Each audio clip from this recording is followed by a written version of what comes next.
नमस्कार, स्वागत है आप सभी का आज के और एक नए और महत्वपूर्ण वीडियो में।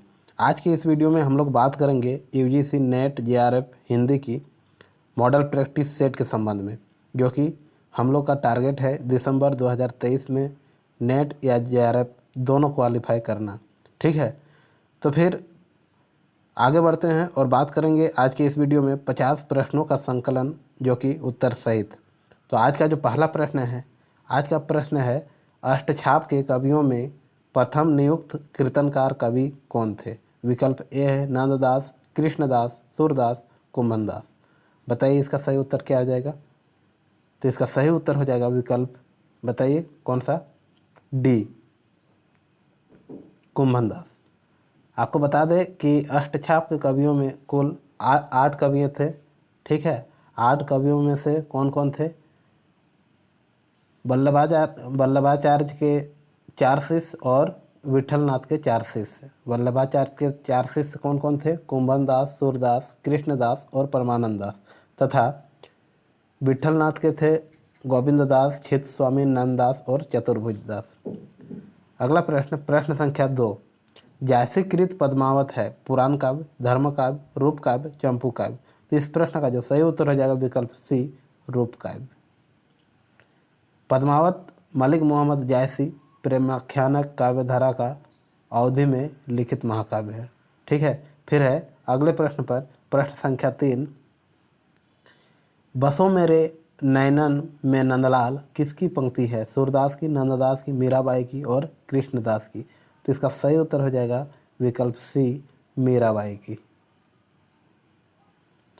अमीय हलाहल मदभरे श्वेत श्याम रत्नार, जियत मरत झुकी झुकी परत, जेहि चितवत एक बार किसकी पंक्तियां हैं? तो इस प्रश्न का जो सही उत्तर हो जाएगा, बताइए कौन सा? बिहारी, रसलीन, केशवदास, घनानंद। तो विकल्प बी सही उत्तर हो जाएगा। रसलीन रीतिकाल के कवि सैयद गुलाम अली इनका उपनाम था। ठीक है, फिर है बरवे रामायण किसकी रचना है? बरवे रामायण किसकी रचना है? बताइए इसका सही उत्तर क्या हो जाएगा? जी हाँ, बिल्कुल सही उत्तर आ रहा है आप सभी का, विकल्प बी, तुलसीदास की। 12वें छंद में लिखी गई राम कथा है ना। फिर है भरत मुनि के रस सूत्र में निम्नलिखित में से किसका उल्लेख नहीं है? अस्थाई भाव, विभाव, अनुभाव और व्यभिचारी भाव। तो इस प्रश्न का जो सही उत्तर हो जाएगा विकल्प डी, व्यभिचारी भाव। भरत मुनि का रस सूत्र है विभानुभाव संचारी, संयोग दरस निष्पत्ति, अर्थात विभाव, अनुभाव और संचारी भाव के संयोग से रस निष्पत्ति होती है। अर्थात इस प्रश्न का जो सही उत्तर हो जाएगा विकल्प डी, व्यभिचारी भाव। फिर है अगले प्रश्न पर बात करते हैं, प्रश्न संख्या 7। साधारणीकरण संकल्पना के उद्गता कौन है? कुंतक, वामन, भट्टनायक, अभिनव गुप्त। तो इस प्रश्न का जो सही उत्तर हो जाएगा विकल्प सी, भट्टनायक। साधारणीकरण रस निष्पत्ति से संबंधित है। भट्टनायक 10वीं शती ईसा पूर्व के कवि माने जाते हैं और इन्होंने भरत मुनि के रस सूत्र की व्याख्या में इसकी संकल्पना की है। फिर है अगले प्रश्न की बात करते हैं, प्रश्न संख्या 8। शब्द की द्व्यर्थी योजना से कौन सा अलंकार होता है? तो इस प्रश्न का सही उत्तर हो जाएगा वक्रोक्ति अलंकार। निम्नलिखित में से कौन द्रविड़ परिवार की भाषा है? तो इस प्रश्न का सही उत्तर हो जाएगा द्रविड़ परिवार की भाषाएं तमिल, मलयालम, कन्नड़ और तेलुगु है। अर्थात विकल्प डी इस प्रश्न का सही उत्तर हो जाएगा। किस क्षेत्र की बोली को काशिका कहा जाता है? किस क्षेत्र की बोली को काशिका कहा गया है? तो इस प्रश्न का जो सही उत्तर हो जाएगा, बता दें आपको कि बनारस के प्राचीन नाम काशी के आधार पर इस बोली को काशिका कहा जाता है। यानी इस प्रश्न का जो सही उत्तर हो जाएगा विकल्प सी, बनारस। हिंदी प्रदीप पत्रिका के संपादक कौन है? तो इस प्रश्न का जो सही उत्तर हो जाएगा 1 सितंबर 1877 में प्रकाशित हिंदी प्रदीप पत्रिका, जो कि बालकृष्ण भट्ट की संपादक है? बालकृष्ण भट्ट के द्वारा संपादक किया गया था। किसका?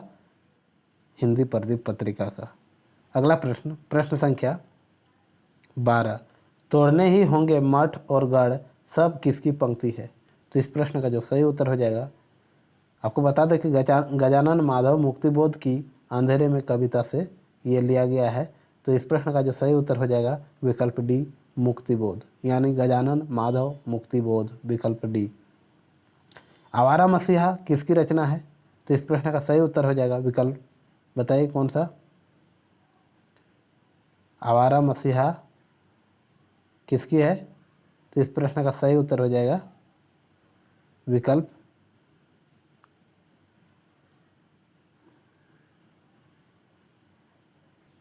विष्णु प्रभाकर, विकल्प ए, जो कि शरत चंद्र यानी शरत चंद्र जो कि बांग्ला उपन्यासकार हैं, उनके जीवनी पर आधारित है।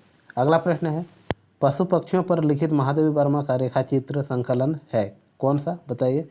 तो इस प्रश्न का सही उत्तर हो जाएगा विकल्प बी, मेरा परिवार, जिसमें मेरा परिवार में दिखाया गया है कि मेरा परिवार में कुत्ता, खरगोश, हिरनी आदि के रेखाचित्र हैं। फिर है, रामचंद्र शुक्ल की आलोचनात्मक कृति कौन सी है? तो इस प्रश्न का जो सही उत्तर हो जाएगा विकल्प सी, सैद्धांतिक समीक्षा की पुस्तक है, कौन सी? रस मीमांसा। आगे है अगला प्रश्न, प्रश्न संख्या 16, मनोविश्लेषणात्मक शैली के उपन्यासकार हैं, कौन है? बताइए। तो इस प्रश्न का सही उत्तर हो जाएगा विकल्प सी, इलाचंद्र जोशी। जैनेन्द्र भी इस शैली के प्रमुख उपन्यासकार माने जाते हैं, लेकिन विकल्प सी, इलाचंद्र जोशी, इस प्रश्न का सही उत्तर हो जाएगा। न्यूनिया किस उपन्यास का पात्र है? तो इस प्रश्न का जो सही उत्तर हो जाएगा विकल्प ए, अनाम दास का पोथा। फिर है अगला प्रश्न, प्रश्न संख्या, देवनागरी लिपि की उत्पत्ति किससे हुई है? तो इस प्रश्न का सही उत्तर हो जाएगा विकल्प बी, ब्राह्मी लिपि से, है ना। ब्राह्मी लिपि की उत्तर दक्षिण शैली है। उत्तर शैली से गुप्त लिपि, कुटिल लिपि, फिर देवनागरी लिपि का विकास हुआ है ना। फिर अगला प्रश्न पर बात करते हैं, प्रश्न संख्या 19, ठेले पर हिमालय किस विधा की रचना है? तो इस प्रश्न का सही उत्तर हो जाएगा विकल्प सी, यात्रावृत्त, जो कि धर्मवीर भारती का यात्रा संस्मरण है ना। धर्मवीर भारती का क्या है? ठेले पर हिमालय। अगला प्रश्न, वंदे वाणी विनायको निबंध संकलन के रचयिता कौन है? विद्यानिवास मिश्र, रामवृक्ष वेणुपुरी, गुलाब राय, प्रताप नारायण मिश्र। तो इस प्रश्न का जो सही उत्तर हो जाएगा विकल्प बी, रामवृक्ष वेणुपुरी। आपको बता दें कि 1957 ईस्वी में प्रकाशित ललित निबंध संग्रह है, कौन सा? तो वंदे वाणी विनायको। अगला प्रश्न, प्रश्न संख्या 21, कालक्रम की दृष्टि से प्रेमचंद के उपन्यासों का सही अनुक्रम कौन सा है? तो आपको बता दें कि सेवा सदन 1916, फिर रंगभूमि 1925, कर्मभूमि 1932, गोदान 1936। इस प्रकार विकल्प ए इस प्रश्न का सही उत्तर हो जाएगा। कालखंड की दृष्टि से कहानियों का सही अनुक्रम लिखिए, बताइए। तो इस प्रश्न का जो सही उत्तर हो जाएगा विकल्प बी, रानी केतकी की कहानी, उसने कहा था, फिर शरणागत और तिरिक्ष। निम्नलिखित नाटकों का सही अनुक्रम कौन सा है? अंधाजुग 1955, धर्मवीर भारती और शारदिया 1959, जगदीश चंद्र माथुर और मादा cactus 1959, Lakshmi Narayan Lal court martial 1999 और स्वदेश दीपक। यानी इस प्रश्न का जो सही उत्तर हो जाएगा, बताइए कौन सा होगा? विकल्प ए। हजारी प्रसाद द्विवेदी के आलोचनात्मक ग्रंथों का सही अनुक्रम है, कौन सा है? बताइए आप अपने स्तर से। तो इस प्रश्न का जो सही उत्तर हो जाएगा विकल्प बी, सुर साहित्य, हिंदी साहित्य की भूमिका, कबीर और हिंदी साहित्य। प्रकाशन काल के अनुसार रेखाचित्रों का सही अनुक्रम बताइए। माटी की मूर्तें, अमिट रेखाएं, अतीत के चलचित्र, कुछ शब्द कुछ रेखाएं, कुछ शब्द कुछ रेखाएं, अतीत के चलचित्र, माटी की मूर्तें, अमिट रेखाएं।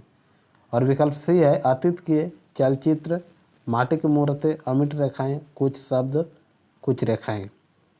आपको बता दें कि अतीत के चलचित्र 1941 में महादेवी वर्मा, माटी की मूर्तें 1946 रामवृक्ष बेनीपुरी और अमिट रेखाएं 1951 सत्यवती मलिक, कुछ शब्द कुछ रेखाएं 1965 विष्णु प्रभाकर की, है ना। चलिए आगे बढ़ते हैं, अगला प्रश्न पर बात करते हैं। प्रश्न संख्या 26, रचनाकाल के अनुसार पत्रिकाओं का सही अनुक्रम रेखांकित कीजिए। विकल्प सी है भारतेंदु 1805, है ना, हिंदी प्रदीप कब है 1877 और ब्राह्मण 1883 और सदादर्श 1974 ईस्वी। अगला प्रश्न है प्रश्न संख्या 27, निराला की रचनाओं का सही अनुक्रम बताइए। अनामिका, परिमल, गीतिका और कुकुरमुत्ता बिल्कुल सही है। विकल्प ए। अनामिका कब प्रकाशन हुआ था 1927 को, माफ़ कीजिएगा 1923 को, परिमल 1929 को, गीतिका 1936 को और कुकुरमुत्ता 1943 को। कामायनी के सर्गों का सही अनुक्रम क्या है? तो कामायनी का जो सही अनुक्रम आपको बताना है, कुल 15 सर्ग हैं जिसमें से 4 सर्ग उल्लेख हैं और उसमें से आपको सही अनुक्रम बताना है। तो इस प्रश्न का जो सही उत्तर हो जाएगा विकल्प सी, चिंता, आशा, श्रद्धा और काम। आपको बता दें कि मात्र 15 सर्ग हैं किसमें, कामायनी में, जिसमें से 15 सर्ग की अगर बात करें तो सबसे पहले चिंता, आशा, श्रद्धा, काम, वासना, लज्जा, कर्म, ईर्ष्या, ईड़ा, स्वप्न, संघर्ष, निर्वेद, दर्शन, रहस्य और आनंद। ठीक है, तो अगले प्रश्न फिर आते हैं। प्रश्न संख्या 29, रचनाकाल के अनुसार लंबी कविताओं का सही अनुक्रम लिखिए।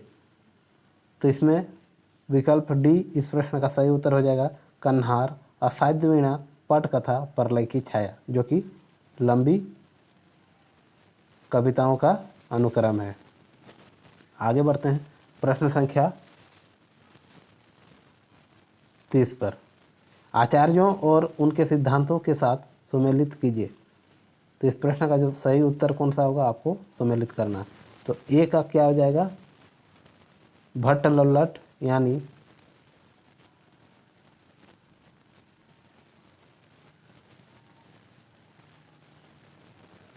भट्ट लल्लट, फिर है शंकुक, फिर है भट्टनायक और अभिनव गुप्त। बताइए इसका उत्तर क्या होगा। भट्ट लल्लट का हो जाएगा उत्पत्तिवाद, फिर है शंकुक अनुमितिवाद, उसके बाद है भट्टनायक मुक्तिवाद और अभिनव गुप्त इसका हो जाएगा अभिव्यक्तिवाद। इस प्रकार कौन सा सही होगा बताइए। ए का 2 और बी का 3, ए का 2 बी का 4, ए का 2 बी का 4 है। भट्ट लोल्लट एक बार फिर से देखिए, भट्ट लोल्लट उत्पत्तिवाद, शंकुक अनुमितिवाद, फिर है भट्टनायक मुक्तिवाद और अभिनवगुप्त ए। इस प्रकार विकल्प डी इस प्रश्न का सही उत्तर हो जाएगा, है ना। आगे आते हैं, अगले प्रश्न पर बात करते हैं।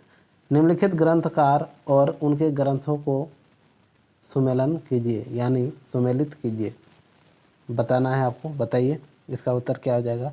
इलियट, दी वेस्टलैंड, दी वेस्टलैंड। उसके बाद है बी में वर्ड्सवर्थ, क्या हो जाएगा, लिरिकल बेलेडस। फिर है लॉन्जाइनस, पेरिप्सूस और अरस्तु, क्या हो जाएगा इसका, पेरिपोइटिक्स, यानी विकल्प बी इस प्रश्न का सही उत्तर हो जाएगा। आते हैं अगले प्रश्न पर, प्रश्न संख्या 32, निम्नलिखित रचनाओं के साथ उनकी रचनाओं का सुमेलन कीजिए। बताइए क्या हो जाएगा इसका उत्तर। अज्ञेय का हो जाएगा संवत्सर, अज्ञेय का संवत्सर, किशन पटनायक का क्या हो जाएगा? विकल्पहीन नहीं है दुनिया। और केदारनाथ सिंह का कब्रिस्तान में पंचायत। और अनामिका स्त्रीत्व का मानचित्र। अर्थात इस प्रश्न का जो सही उत्तर हो जाएगा विकल्प ए। कवियों को उनकी कृतियों के साथ सुमेलित कीजिए। बताइए इस प्रश्न का सही उत्तर क्या होगा? तो इस प्रश्न का जो सही उत्तर हो जाएगा ए का, यानी केदारनाथ सिंह का अकाल में सारस। फिर है ज्ञानेंद्रपति का संशय आत्मा। और भारत भूषण अग्रवाल का अग्निलिख। और कुंवर नारायण का आत्मजयी। इस प्रकार विकल्प ए इस प्रश्न का सही उत्तर हो जाएगा। अगला प्रश्न, प्रश्न संख्या 34, संपादकों को उनकी पत्रिकाओं के साथ सुमेलित कीजिए। अखिलेश का तद्भव। नमिता सिंह वर्तमान साहित्य। राजेंद्र कुमार बहुवचन। और प्रभाकर श्रोत्रिय, तो इसका हो जाएगा पूर्वग्रह। इस प्रकार विकल्प डी इस प्रश्न का सही उत्तर हो जाएगा। कहानी और कहानीकारों का सुमेलन कीजिए। तो इस प्रश्न का जो सही उत्तर हो जाएगा क्या होगा बताइए? मिलान करना है। सदगति प्रेमचंद, आप जानते ही होंगे, पढ़े भी होंगे। सदगति प्रेमचंद। बिसाती प्रसाद। दो बांके भगवती चरण वर्मा। और पाजेब जैनेन्द्र की। इस प्रकार विकल्प डी इस प्रश्न का सही उत्तर हो जाएगा। आते हैं अगले प्रश्न पर। पंक्तियों के साथ कवियों का सुमेलन कीजिए। शेष, महेश, गणेश, दिनेश, तो इसका सही उत्तर क्या हो जाएगा? रसखान का है ना? ए का 4।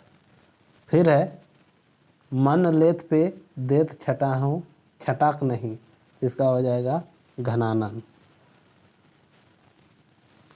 फिर है जैसे उड़ी जहाज को पंछी, इसका हो जाएगा सूरदास।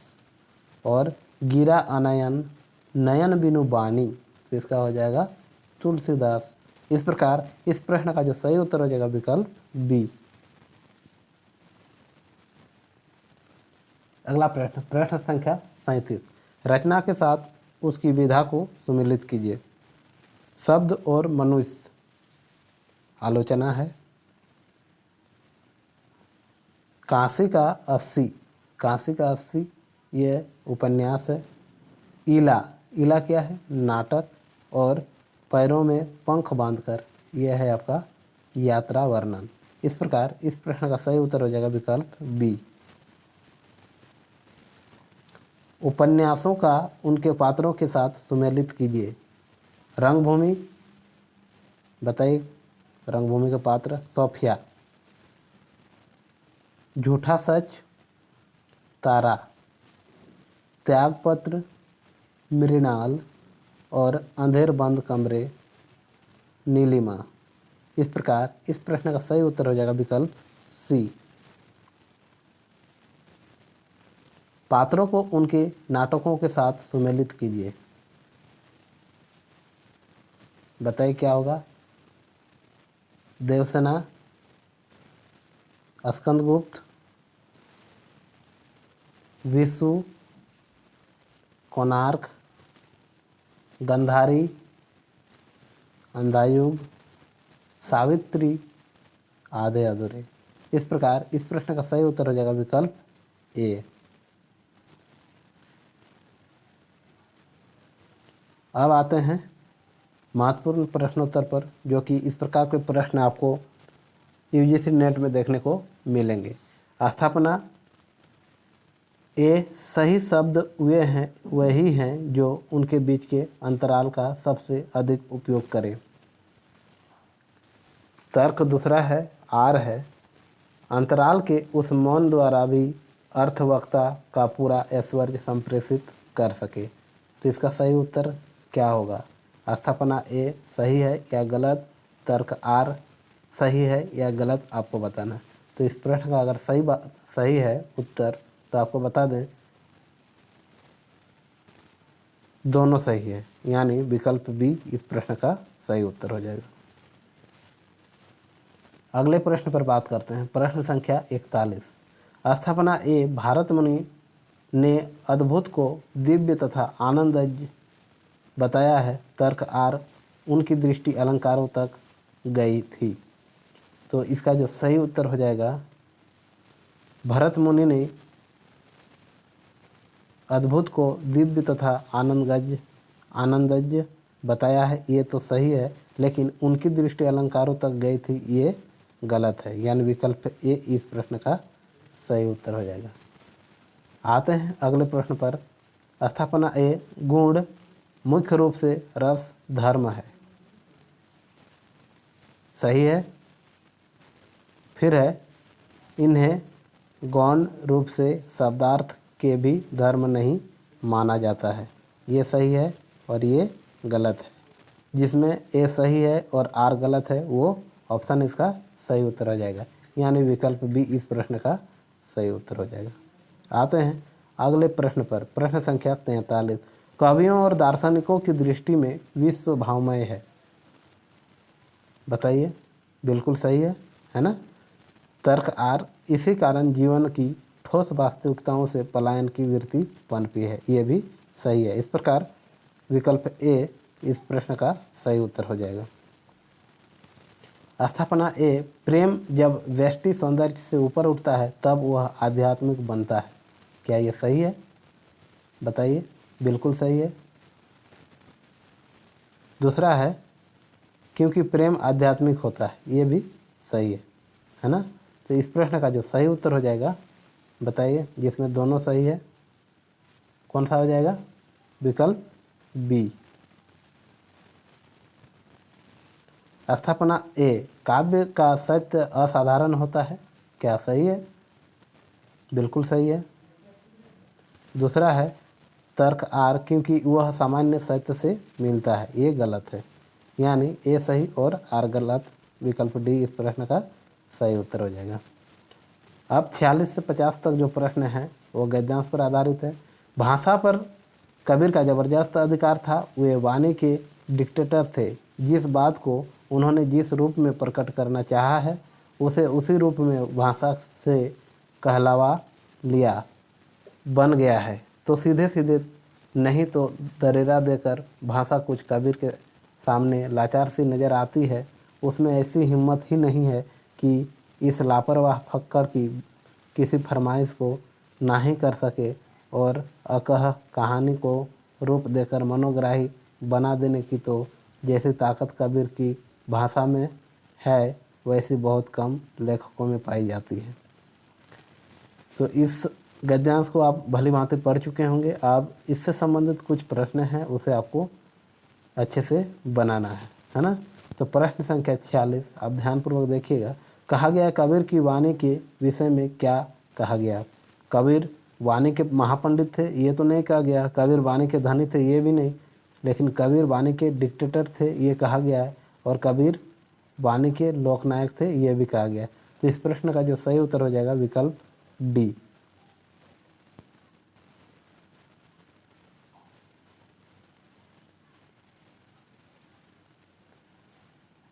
भाषा पर कबीरदास जबरदस्त अधिकार थे, वे वाणी के डिक्टेटर थे। जिस बात पर उन्होंने जिस रूप में प्रकट करना चाहा उसे इस प्रश्न का सही उत्तर विकल्प सी भी हो सकता है। कबीर वाणी के डिक्टेटर भी थे, किसने कहा था? हजारी प्रसाद द्विवेदी ने। फिर है अगले प्रश्न पर आते हैं। कबीर के सामने भाषा का रूप कैसा था? तो इसका सही उत्तर हो जाएगा भाषा लाचार सी नज़र आती है ना।